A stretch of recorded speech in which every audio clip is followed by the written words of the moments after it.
Hello everyone, स्वागत है आपका हमारे चैनल पे। और आज है आपका 15 फरवरी। थोड़े से पेज जो है एडजस्ट करने पड़ गया है इस बार कि जहाँ से डाउनलोड करते हैं पेपर को, वहाँ पे कुछ जो टेक्निकली इशू आने लगे, कारण से जो है हमें इम्पोर्टेंट पेज को ही यहाँ पे डाउनलोड किया है। चलिए आज खबर में देखेंगे हम लोग। आपको पता ही है ना, किसान जो आंदोलन जो कर रहे हैं अभी शंभू सीमा, ये हरियाणा में लगता है। तो वहाँ पे आंदोलन जो कर रहे हैं और वहाँ की जो लॉ एंड ऑर्डर है तो पूरी तरह से मतलब ध्वस्त हो चुकी है।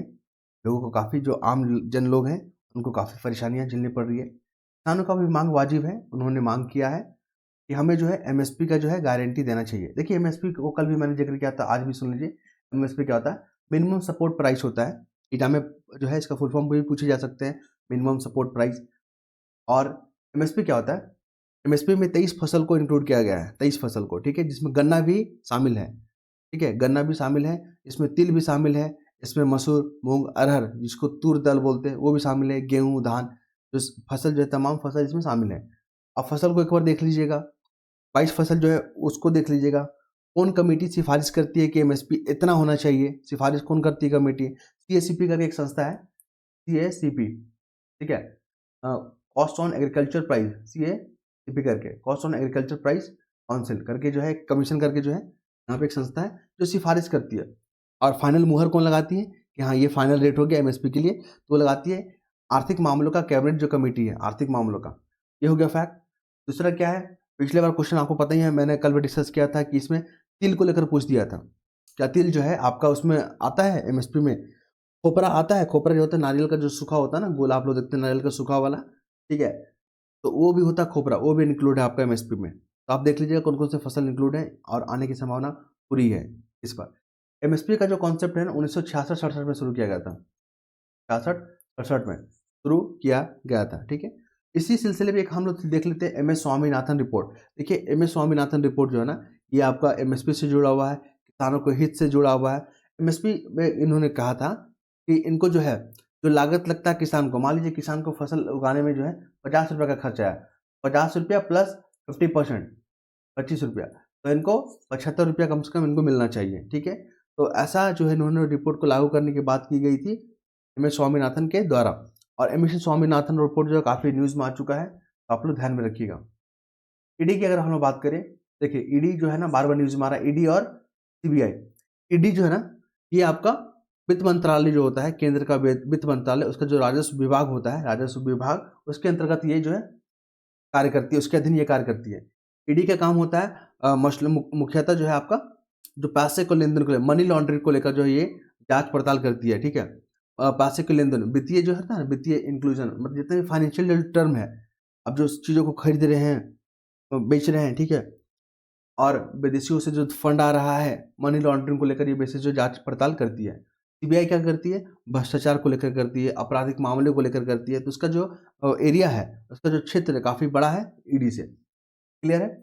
और आपका जो है सीबीआई, आपको पता ही है, सीबीआई जो है आपका, वो आपका दिल्ली स्पेशल जो पुलिस एक्ट है 1946, उसके तहत जो अपने पावर को एक्वायर करती है, याद रखिएगा इसको, डेफिनेशन। फिर हम लोग बात करेंगे, देखिए एक राष्ट्र एक चुनाव जो न्यूज में आ रहा है बार बार, एक राष्ट्र एक चुनाव को जो है एक कमिटी बनाया गया है। जो पूर्व राष्ट्रपति है ना, डॉक्टर कोविंद राम जो, ठीक है, डॉक्टर कोविंद राम जो है ना पूर्व राष्ट्रपति, उनके नेतृत्व में एक कमेटी बनाया गया, उन पर सिफारिश किया गया है। उन्होंने, उनको कहा गया है कि आप जो है वन इलेक्शन वन चुनाव जो है, वन नेशन वन इलेक्शन को लेकर जो है आप अपनी रिपोर्ट बताइए, क्या क्या इसमें जो है प्रोविजन हो सकते हैं, क्या क्या जो है यहाँ पे सारे पहलुओं पे नज़र रखते हुए अपना रिपोर्ट बताइए। तो याद रखिएगा, वो एक राष्ट्र एक चुनाव जो नीति है, ऐसा नहीं कि भारत में पहले नहीं था। भारत में जो 65 तक, 1965 तक देखा गया था कि एक राष्ट्र एक चुनाव होते थे, लेकिन 65 के बाद जब क्या हुआ, सरकार जो पहले समय से पहले विघटन हो गई, ठीक है, तो इन तमाम कारणों से फिर ये जो है, ये प्रचलन जो है खत्म हो गया। अब जो है फिर से इसको लागू करने की बात की गई है। लेकिन फायदे में अगर बात करें तो इससे जो है संसाधन जो है ना, जैसे पुलिस को तैनात करते हैं, फोर्स को जो तैनात करते हैं, वो एक ही बार तैनात करना पड़ेगा। तो इससे क्या होगा? पैसे की बचत होगा, समय का बचत होगा, एफिशिएंसी बढ़ेगा ऐसे, क्लियर है। और नुकसान भी है कि देखिए इसमें जो है विधानसभा जो इलेक्शन होता है उसमें स्थानीय मुद्दे होते हैं, रीजनल मुद्दे होते हैं, और लोकसभा में क्या होता है, नेशनल मुद्दे होते हैं। तो दोनों फिर दोनों अगर एक साथ अगर इलेक्शन होते हैं तो जो रीजनल मुद्दे, जो स्थानीय मुद्दे, वो कहीं ना कहीं जो है वो दब जाएंगे। इसी को लेकर भी नुकसान देखने को बताया गया है, ठीक है। इसके बाद हम लोग अगले जो आर्टिकल पे चलेंगे। यहाँ पे देखिए, एक संस्था है दारुल उलूम। ये जो है इस्लामिक जो है का एक धार्मिक केंद्र है, धार्मिक शिक्षण केंद्र है, धर्म के बारे में शिक्षा देता है दारुल दारुल उलूम, है ना। तो इन्होंने बताया है, ये संस्था जो बताई है कि अभी जो 18वीं जो लोकसभा चुनाव होगा ना, हम किसी को फतवा जारी नहीं करेंगे। अगर कोई मुस्लिम जो है समुदाय अगर इलेक्शन में भाग लेते हैं, सियासी जो गतिविधियों में भाग लेते हैं, तो हम उनके खिलाफ जो है फतवा जारी नहीं करेंगे। और ये जो है ना, पहले क्या करता था, तुरंत फतवा जारी कर देता था ये संस्था, कुछ भी कर रहा है फतवा जारी कर दे रहा है, ठीक है। तो इन्होंने बोला कि अब हम सियासी और गतिविधि और सियासत में जो मुस्लिम पक्ष हैं उन्होंने अगर भाग लेते हैं, पार्टिसिपेट करते हैं, तो उनको जो है किसी प्रकार की फतवा प्रक्रिया से गुजरना नहीं पड़ेगा और वो स्वतंत्र हैं अपने जो है फैसले लेने के लिए, अपने जीवन के फैसलों को लेने के लिए जो है ना, वहाँ पे क्या है, स्वतंत्र है, ठीक है। तो ये अच्छी बात है दारुल उलूम संस्था की कि वो जो है देश के जो है बारे में सोच रहा है, दारुल उलूम, ठीक है। इसके बाद हम लोग बात करेंगे, मैंने एक और आर्टिकल को यहाँ पर हाईलाइट करके रखा हुआ है, ये रहा आपका। देखिए, खारा जल विद्युत परियोजना न्यूज़ में है, ये कहाँ है, आप लोग गूगल करके यहाँ पर देख लीजिएगा किस राज्य में है ये खारा जल विद्युत परियोजना। देखिए, जल विद्युत परियोजना के क्या फायदे होते हैं। एक तो पानी को कंट्रोल करके एक जो आर्टिफिशियल जो है क्या झील बना दिया जाता है, ठीक है। झील क्या होता है, मनोरंजन का भी काम करता है। फिर क्या होता है, जब फ्लड की स्थिति होती है तो पानी को जो यहाँ पे अतिरिक्त पानी को यहाँ पर रिजर्व कर लिया जाता है, क्लियर है। तो यहाँ पे क्या होता है, बाढ़ को भी कंट्रोल किया जा सकता है। फिर यहाँ से बिजली प्रोडक्शन किया जाता है, बिजली का उत्पादन किया जाता है। कल मैंने जो एनसीईआरटी बुक में जो ये सब लिखा हुआ कि झील के क्या फ़ायदे होते हैं, नदियों का आर्थिक महत्व क्या है, यही सब क्वेश्चन तो पूछता है एग्जाम में। और झील से आपको जो बिजली उत्पादन होता है यहाँ पे, क्लियर है, बिजली उत्पादन होता है चाय के लिए, मछली पालन के लिए, फिर आपको यहाँ पे बोटिंग के लिए भी, ठीक है, टूरिस्ट के लिए भी, और फिर क्या है, और पेयजल सुविधा के लिए, पेयजल के लिए भी जो है तमाम जो है आपको सुविधा देता है, क्लियर है। तो यहाँ पे खारा जल विद्युत परियोजना को आप लोग देख के रखेंगे और ये कौन सा राज्य में है, और इसकी जो क्षमता है 1.5 मेगावाट जो है ना इकाई बिजली उत्पादन करने की जो क्षमता है, ठीक है।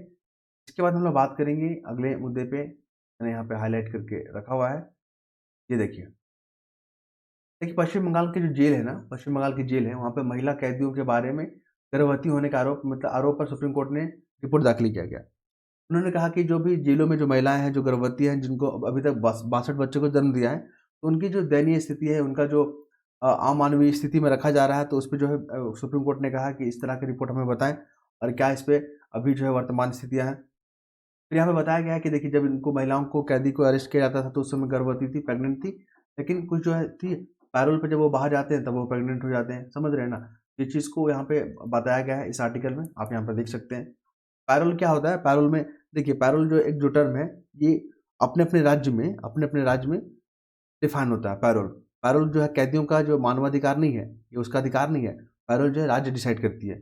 अगर मान लीजिए कुछ कैदियों का जो है व्यवहार अच्छा रहा, अनुकूल रहा, तो उसको जो है जो जेल प्रशासन होता है उसको जो पैरोल पे जाने की इजाज़त देती है। फिर इसके बाद हम लोग बात करेंगे अगले मुद्दे पे। अगले मुद्दे में क्या देखेंगे, न्यूनतम समर्थन मूल्य, इसी इसी के बारे में भी बात किया था हमने। देखिए, तो स्वामीनाथन फॉर्मूला याद रखिएगा, ये आपका एमएसपी से ही जुड़ा हुआ है। ये है एम जयराम है जो कांग्रेस के जो है महासचिव है ये। उन्होंने कहा कि जो है गारंटी, एमएसपी की गारंटी जो है वो आपका जो वर्तमान जो सरकार है वो नहीं दे पाएगी, ये देगी हमारी कांग्रेस सरकार। अगर हम सत्ता में आते हैं तो एमएसपी को जो है लागू करेंगे, ठीक है। साथ ही इन्होंने बताया कि एमएस स्वामीनाथन फॉर्मूला को देख लीजिए, इसमें क्या बोलता है कि जो लागत है, मान लीजिए लागत आपको 10 रुपया है, अब 50% और इसका जो ना लागत का 50% मूल्य जोड़ के जो अमाउंट आता है वही आपको एमएसपी लागू करना होता है। अभी वर्तमान में एमएसपी क्या है आपका, एमएसपी अभी क्या है, आश्वासन है। मतलब किसान अगर ज़्यादा प्रोडक्शन कर देते हैं किसी फसल का, तो ज़्यादा प्रोडक्शन पे क्या होता है, आपने जो है यहाँ पे प्राइस और डिमांड वाला देखा ना, डिमांड कर्व क्या होता है, प्राइस बढ़ेगा तो डिमांड घटेगा, है ना। प्राइस बढ़ेगा तो डिमांड जो है घटेगा और प्राइस घटेगा तो डिमांड बढ़ेगा। ये क्या हो गया, डिमांड ऑफ सप्लाई, डिमांड का जो है ये फॉर्मूला है। किसी चीज़ का कोई वस्तुओं का मांग कब बढ़ जाता है, या तो उसका प्राइस घट जाएगा तो मांग बढ़ जाता है, और किसी वही वस्तुओं का मांग कब घटेगा, जब उसका प्राइस बढ़ जाता है। ये तो डिमांड लॉ है, डिमांड लॉ तो यही तो बोलता है, क्लियर है। एमएसपी जो है यहाँ पे के अंतर्गत जो एम एस स्वामीनाथन जो है इन्होंने अनुशंसा किया था। फिर यहाँ पे आपको देखने को मिलेगा कि अगर जो है कांग्रेस अगर आती है सरकार में तो हम तो एमएसपी को लागू कर देंगे, जो और वर्तमान सरकार जो है इसको लागू करने के अपने वादे से पीछे हट रही है। इस तरह की बातें यहाँ पे इस आर्टिकल में किया गया है। फिर हम लोग बात करेंगे, देखिए अभी क्या हुआ, संयुक्त अरब अमीरात, अभी जो है प्रधानमंत्री मोदी वहाँ पे अभी जो है गए हुए यात्रा में, और हमारा जो संबंध है भारत का और संयुक्त अरब अमीरात को, संबंधों को कैसे मजबूत करें, ठीक है, कैसे एक दूसरे के हितों को पूरा करें, तो इस पर जो है बातचीत किया गया है। लगभग 10 समझौते पे बातचीत हुआ है। एक आप याद रखिएगा, जैसे कि सरकार, इन्होंने कहा कि जो भारत में ऐसा सरकार होना चाहिए जो न्यूनतम सरकार और अधिकतम शासन पे केंद्रित हो, ठीक है, मतलब सरकार जो है नागरिकों के जीवन में कम से कम हस्तक्षेप करे और ज़्यादा से ज़्यादा गवर्नेंस देने का काम करे। क्लियर है? तो आप यहाँ पे देख सकते हैं।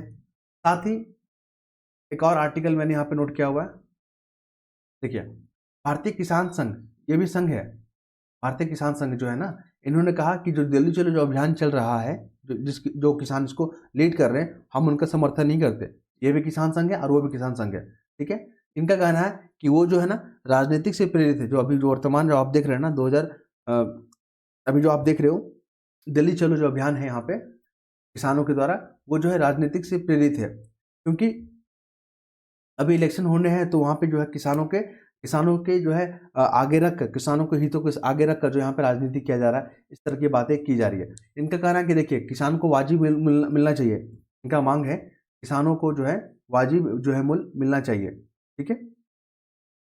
साथ ही इन्होंने कहा कि हम सरकार से बातचीत कर रहे हैं और कई दौरों पे बातचीत चल रहा है, लेकिन अगर हमारी बात नहीं मानेगी तब आंदोलन करना सही रहेगा, लेकिन बिना बातचीत के ही आंदोलन अगर शुरू करते हैं तो ये सही नहीं होगा, क्योंकि इससे नुकसान किसानों को ही होगा, ठीक है। और साथ ही इन्होंने जो संस्था है इन्होंने कहा कि हम जो है जो है लाभकारी मूल्य देने की मांग करते हैं, मतलब किसानों के लिए मांग करते हैं कि आप इनको एक लाभकारी मूल्य दें। साथ ही जो कृषि उपकरण में जो जीएसटी लागू होता है उसको भी इन्होंने, जो संघ है भारतीय किसान संघ, बोलते हैं इसको खत्म करने का इन्होंने बात कर रहे हैं कि हमें जो मांग कर रहे हैं यहाँ पे। साथ ही किसान जो सम्मान निधि है ना उसको बढ़ाई जानी चाहिए, किसान सम्मान जो निधि है उसको बढ़ाई जानी चाहिए। जो जेनेटिक मॉडिफाइड जो बीज होता है उस पर जो है रोक लगानी चाहिए। ये तमाम जो डिमांड जो है एक किसान सभा की है, लेकिन ये लोग जो है अगर हमारे मांगों को फुलफिल नहीं होता है, बातचीत अगर नहीं होता है इस मसले पे, तब जाके हम लोग जो है आंदोलन करेंगे। लेकिन अभी जो है जो इस तरह का जो आंदोलन देखा गया है वो जो है राजनीति से प्रेरित है। इस आर्टिकल को आप पढ़ सकते हैं। इसके बाद बात करेंगे यहाँ पे अगले मुद्दे पे हम लोग यहाँ पे बात करें मिलन अभ्यास, ये इंपॉर्टेंट है। मिलन अभ्यास, देखिए मिलन अभ्यास जो है ना, यहाँ पे क्या हो रहा है, जो भारत की जो नौसेना है उनके द्वारा ये जो है मिलन अभ्यास को जो है ऑपरेट किया जा रहा है, और ये विशाखापट्टनम में होगा। जगह याद रखिएगा, अब जो जगह पूछ ले रहा है, मिलन जो है नहीं पूछ रहा, अब जगह पूछता कहाँ होता है। जगह याद रखिएगा विशाखापट्टनम में हो रहा है। साथ पे इस देश में जो है ना, ये किसी पर्टिकुलर देश के खिलाफ जो है यहाँ पे चेतावनी देने का या संदेश देने की बात नहीं है। ये जो है आप देख रहे हो कि लाल सागर में किस प्रकार जो है यहाँ पे हूती विद्रोहियों के द्वारा वहाँ पे लॉ एंड ऑर्डर जो है खराब किया जा रहा है। जहाजों जो व्यापारिक जहाज उनसे लूटपाट किया जा रहा है, उनके सामान को नुकसान पहुंचाया जा रहा है। तो जो समुद्री सीमाओं पे, जो समुद्री जो क्षेत्र है वहाँ पे शांति स्थापित करने के लिए जो यहाँ पे मिलन अभ्यास किया जाता है। इसमें जो है Australia, France, Bangladesh, America, Japan, Brazil, दक्षिण कोरिया, ठीक है, वियतनाम, इंडोनेशिया, मलेशिया नौसेना, जितने भी नौसेना है ना सब भाग ले रही है, और सारे जो मिल के एक जो है एक अभ्यास करेगी, ताकि जो है विषम परिस्थितियों में अगर आता है सिचुएशन आता है तो उसको जो है टैकल करने, हैंडल करने का काम आ सके। आप इन्हें याद रखिएगा। इसके बाद देखिए डॉलर जो है ना, अभी जो है $1 का रुपया जो है 83 रुपया के आसपास है। देखिए बीपीएससी बार बार पूछता है डॉलर के मुकाबले, ठीक है। साथ में पाउंड याद रखिएगा, पाउंड जो है ना, और यूरो कितना है, 95 रुपया के आसपास में है। अगर आपको 1 यूरो खरीदना है तो 95 रुपये पे करना हो। पाउंड की बात करें तो 105 रुपये में खरीदना होगा। सबसे महंगा करेंसी क्या है, कुवैत का रियाल, ठीक है, कुवैत का जो रियाल जो सबसे महंगा करेंसी है, ये हो गया। ये हो गया आपका पाउंड स्टर्लिंग हो गया। युआन जो है ना, चाइनीज जो करेंसी है युआन, वो 11 रुपये के समथिंग है। तो आप इसको याद रखिएगा, भारत के रुपये से कंपेयर करके याद करिएगा, क्योंकि एग्जाम में पूछ लिया जाता है अब, ठीक है। चलिए इसके बाद हम लोग बात करेंगे बीमा सुगम। ये बीमा सुगम न्यूज़ में क्यों आ गया, देखिए बीमा सुगम जो है ना, इरडा है, आपने सुना ही, इरडा जो एक संस्था है जो कि बीमा संबंधित जो कंपनियां उसको रेगुलेट करती है उसको, ठीक है। तो एक सुगम जो है बनाया गया है, बीमा सुगम गठन किया गया है, जो कि बीमा जो उत्पाद होते हैं, जो प्रोडक्ट होते हैं, उसको आसानी से आम जनता तक पहुंचाया जा सके और उसको एक लार्ज जो ग्रुपों तक पहुंचाने के लिए कवायद कर सके। आप यहाँ पर देख सकते हैं। साथ ही यूएई और भारत के बीच में आपको पता ही है जो समझौते हुए हैं, यहाँ से एग्जाम में क्वेश्चन इसमें आने की संभावना पूरी है। 10 जो है द्विपक्षीय समझौते हुए हैं। साथ ही साथ इसमें क्या क्या बात किया जा रहा है, देखिए यहाँ पे जो ऊर्जा को लेकर जो यहाँ पे हुआ है बात, बुनियादी ढांचे को लेकर यहाँ पे जो है समझौता हुआ है, निवेश को लेकर किया गया है, अभिलेखागार को लेकर जो यहाँ पर देखने को मिला है समझौता। सबसे पहला जो है भारत के जो विदेश सचिव हैं विनय क्वात्रा, ये भी याद रखिएगा, एग्जाम में पूछ लेगा वनडे एग्जाम में, ठीक है, विनय क्वात्रा। और साथ में जो है आपका एक जो है राष्ट्रीय समुद्री विरासत परिषद बनाया जा रहा है। कहाँ पे बनाया जा रहा है, ये गुजरात का लोथल में। कहाँ, गुजरात के लोथल में। ये भी इंपॉर्टेंट हो गया, राष्ट्रीय समुद्री विरासत परिषद। तो फैक्ट निकल के यहाँ पे आए। फिर भारत जो पश्चिमी एशिया यूरोप आर्थिक गलियारे में जो है ना भारत और यूएई ने जो है पार्टिसिपेट कर रहा है और ये कोशिश कर रहा है कि इसको जो चाइना का जो है ना बेल्ट एंड रोड इनिशिएटिव, याद रखिएगा, बोलेगा खबरों में रहा बेल्ट एंड रोड इनिशिएटिव जो है किससे जुड़ा हुआ है, किस देश से, तो चाइना से जुड़ा हुआ है। चाइना क्या कर रहा है, भारत को घेरने का नीति कर रहा है। देखिए ये अपना प्यारा भारत है, चाइना क्या कर रहा है ना, ये जो तमाम इधर वाले जो देश है, इधर वाले देश है, सबके साथ जो है इंफ्रास्ट्रक्चर डेवलपमेंट कर रहा है, ठीक है, सड़क से समुद्री मार्ग को यहाँ पे जो है विकसित कर रहा है ताकि भारत को घेर सके। तो उसकी जो है उसी का तोड़ के यहाँ पे भारतीय पश्चिम एशिया यूरोप है, ठीक है। तो भारत भी चुप नहीं बैठेगा इस बार, समझ रहे ना। और G20 के जो शिखर सम्मेलन हुआ था 2023 का, वो नई दिल्ली में हुआ था। ये तमाम फैक्ट निकल के आ रहे हैं, क्वेश्चन पूछना होगा तो यहीं से पूछ लेगा आपसे। साथ ही देखिए जैसे भारत का अपना जो कार्ड है, ठीक है, क्या है, रुपे कार्ड, उसी तरह यूएई का जो कार्ड है अपना जो कार्ड है वहाँ पे जयवान, याद रखिएगा। तो दोनों को मर्ज करके यहाँ पे दोनों को इंटरलिंकिंग करने की बात की जा रही है ताकि जो यहाँ से जो यूएई में जाते हैं काम करने के लिए, ठीक है, नागरिक, और यूएई से भी जो भारत में भी आते हैं, तो दोनों को जो है एक सहूलियत मिले, एक विकल्प मिले, एक बेहतर जो वहाँ पे फाइनेंशियल जो यहाँ पे अनुभव मिले। क्लियर है। इन तरह की जो है तमाम बातचीत की गई है। इसके बाद हम लोग बात करेंगे यहाँ पे, तो देखिए हाँ, आपने देखा होगा इकोनॉमिक में जो थोक जो मुद्रा जो होता है मूल सूचकांक, जिसको क्या बोलते हैं, होलसेल प्राइस इंडेक्स सुना होगा, फिर कंज्यूमर प्राइस इंडेक्स होता है ना। कि दोनों को निकालता कौन है, इसको पब्लिश कौन करता है, तो WPI को निकालता है वाणिज्य एवं उद्योग मंत्रालय। यूपीएससी में क्वेश्चन बार बार पूछता है, ठीक है, वाणिज्य और उद्योग मंत्रालय। यूपीएससी स्टेटमेंट बनाता है कि देखिए वाणिज्य एवं उद्योग मंत्रालय तो निकालता है थोक मूल्य, तो क्वेश्चन कैसे बनाता है, यहाँ पे कुछ और संस्था का नाम दे देगा, वित्त मंत्रालय का नाम दे देगा कि वित्त मंत्रालय के द्वारा जो है WPI जो सूचकांक है निकाला जाता है, ऐसा करके स्टेटमेंट देगा। तो आप लोगों को पता होगा तभी आप लोग टिक कर पाओगे। क्लियर है। तो बाकी लोग को, बहुत लोगों को पता होता है, लेकिन जो नए नए स्टूडेंट होते हैं, जो नए नए तैयारी करते हैं, उनको पता नहीं होता, तो उनके लिए ये इन्फॉर्मेशन है। साथ ही यहाँ पर देख लीजिए CPI कंज्यूमर प्राइस इंडेक्स, इसको कौन रिलीज करता है, NSO निकालता है, ठीक है, नेशनल स्टैटिक ऑफिस निकालता है इसको। क्लियर है। और एक मौद्रिक नीति जो टर्म आता है, एक मौद्रिक नीति आता है, मौद्रिक नीति, और एक आता है राजकोषीय नीति। तो मौद्रिक नीति जो है RBI इसको कंट्रोल करता है, RBI जो नीति बनाता है इन्फ्लेशन को कंट्रोल करने के लिए, और राजकोषीय जो नीति होता है तो केंद्र सरकार जो है अपने तरीके से जो है उसको ऑपरेट करती है इन्फ्लेशन को कंट्रोल करने के लिए। क्लियर है। तो एक बार क्वेश्चन पूछा गया था कि इन्फ्लेशन को कंट्रोल करने के लिए केवल सरकार ही जो नीतियां बनाती है, ऐसा स्टेटमेंट दिया होता है। तो ये गलत हो जाएगा क्योंकि RBI भी तो इसमें नीतियां बनाती है ना, ठीक है। तो यहाँ पे ये तमाम फैक्ट आपके साथ डिस्कस किए, और थोड़ा सा पेज जो है ऊपर नीचे एडजस्ट हो गया है, ठीक है, क्योंकि आज जहाँ से हम लोग डाउनलोड करते हैं वहाँ पे अभी तक पेपर नहीं आया था। क्लियर है। तो आई होप आप लोग कंटेंट को समझ रहे होंगे। कुछ भी इंक्वायरी होगा, डाउट होगा, तो आप लोग जो क्वेश्चन कर सकते हैं। कमेंट जो है यहाँ पे खाली, कमेंट जो बॉक्स होता है पूरा खाली रहता है। धन्यवाद।